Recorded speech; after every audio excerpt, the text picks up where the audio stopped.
Няколко думи. Ми може, да. С нас е Асен Йорданов, разследващ журналист. Искаш ли да коментираш днешната среща? Какво би коментирал на Прима Виста?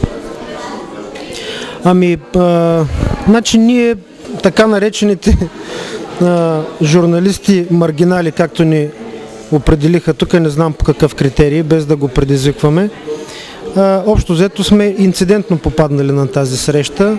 Ние трябваше да напишем специално писмо и да кажем, че държим да присъстваме, въпреки че нямахме възможност да говорим много. Например, аз не можах нищо да кажа, просто организацията беше така направена.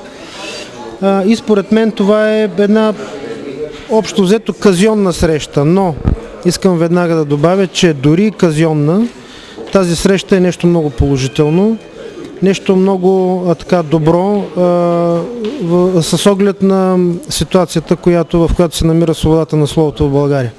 Бяха направени, разбира се, опити да бъде подменена темата, да се говори за пари, за ДДС-та, за това колко струват вестниците, което не беше предмет на срещата, но това бяха така очаквани опити да се разводни всичко.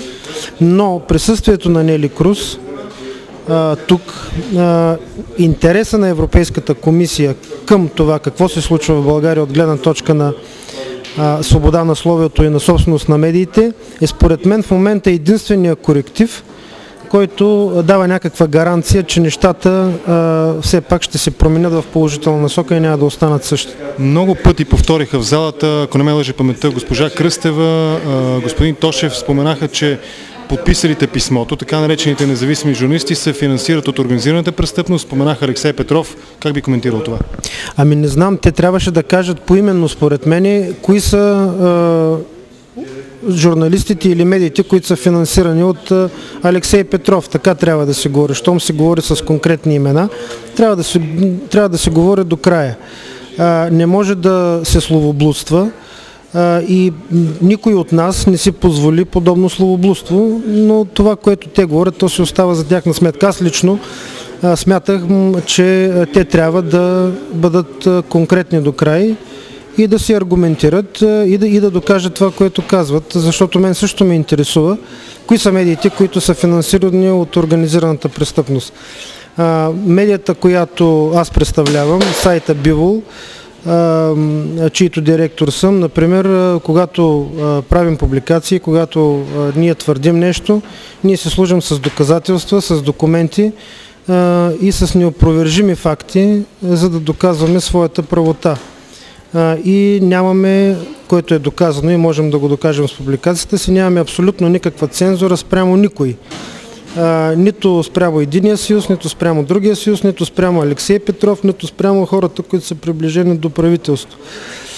Така че опитите да бъдат вкарани независимите журналисти в някаква междуолигархична борба в България, между някакви битки на организирани престъпни групировки, също според мен беше един от методите да се подмени смисъла на срещата, да се подмени темата и в крайна сметка Нели Круз, защото тя беше главният виновник за тази среща, да бъде въведена в някакво заблуждение и в многото приказки да се загуби червената нишка на това какво точно се случва в България.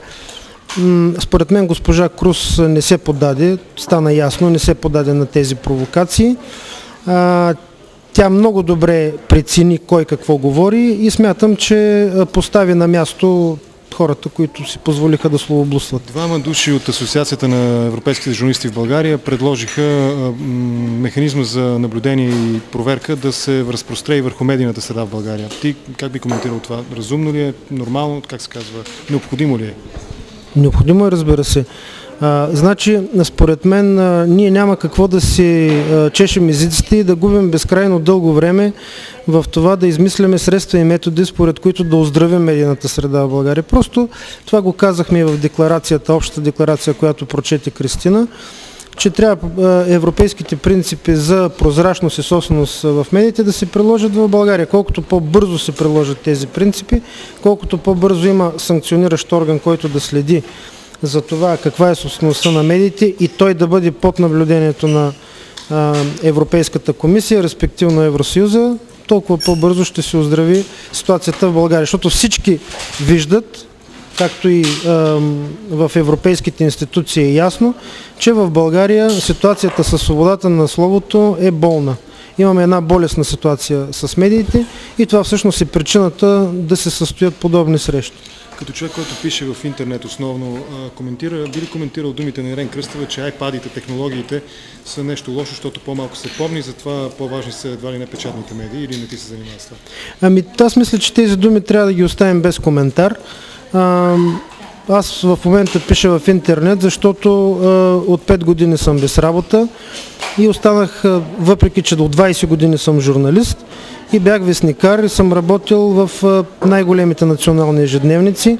Именно когато Ирен Кръстева купи вестниците, в които работих, Политика, Монитор и Телеграф, аз останах без работа, бях освободен, тъй като ми беше заявено, че моята работа, разследванията, които правя, не отговарят на редакционната политика на вестник. И се принудих да премина на ново поприще в дигитален формат, както се казва, да премина. От тук нататък това, че тя смята, че тези интерпретации, че дигиталната информация нямала ефект, а информацията, която е печатана върху хартия, имала ефект, това са толкова, според мен, абсурдни твърдения, че би било ненужно изобщо да влизаме в коментар. Все едно, когато човечеството е преминавало от това да записва словото върху камък, към това да записва словото върху папирус и след това върху хартия и след това на влизането на новите технологии, някой да каже, че това, което се записва върху камък е най-трайно, това, което се записва върху хартия, изобщо не остава в съзнанието на хората, защото хартията е по-лесно унищожена. И наистина последно, какво става с сигнал? Микрофона дали работи? Аз ще видя от тук. Има звук, окей. Прекъснаха ни насилствено, издърпаха тока на камерата и трябваше да рестартираме. Зададох ти въпрос какво става с сигналите, които Бивол подаде и какви са бъдещите разследвания на Бивол. Бивол подаде сигнали, които се основават на официални документи и информация събирана в годините за миналото на българския министър-председател и толкова не ни касае миналото, колкото как то се интерпретира в действителността и ни касае доколко то се превръща в държавна политика в страната. Сигналите са приети, доколкото имам информация, разбира се, все още неофициална, ще има изслушване в Европарламента във връзка с тези сигнали. Това, което аз исках да кажа тук на тази среща, но не можах да кажа, мога да го кажа сега с две думи, с едно-две изречения. Всички се съгласиха, Нели Круз официално каза, че българският министър-председател е признал, че в България има непрозрачност в собствеността на медиите. Какво тогава се прави, за да има прозрачност? Какво прави правителството, което управлява вече повече от 3 години, за да наложи такава прозрачност? Очевидно нищо. Институциите не налагат, не започват никакви процедури, които са отговорни, за да разберат всъщност кой е собственика на медиите.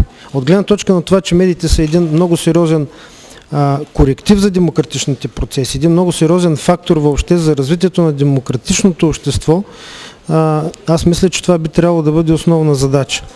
Последното разследване, което направихме в Бивол, касае едни много интересни информации, които се базират на документи, изтекли от дипломатическата поща на Сирия, на сирийския режим към Русия, които доказват, че режима на Асад депозира своите пари, милиардите, които иска да изкара от страната, въпреки ембаргото, в руската ВТБ.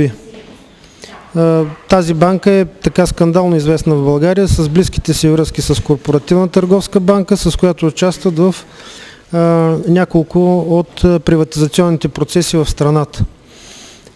Всички знаем, че Корпоративна търговска банка е банката, която е спрягана като основен монополист върху печатни и електронни медии в България. Тази информация, която ние сме написали, която се позовава все пак не на наши твърдения, а на официална кореспонденция, мисля, че би трябвало и е задължително да се провери от българските институции, трябва да се провери от прокуратурата, трябва да се провери от ДАНС. Най-вече, според мен, трябва да се провери от европейските институции за финансово разузнаване, защото би било скандално, ако България е използвана като троянски кон, парите на диктаторски режими, какъвто е режима в Сирия, върху който е наложено международно ембарго, да пере парите си в Европейския съюз чрез България. А какво ще стане, ако допуснем, че една част от тези пари отиват именно за придобиване собственост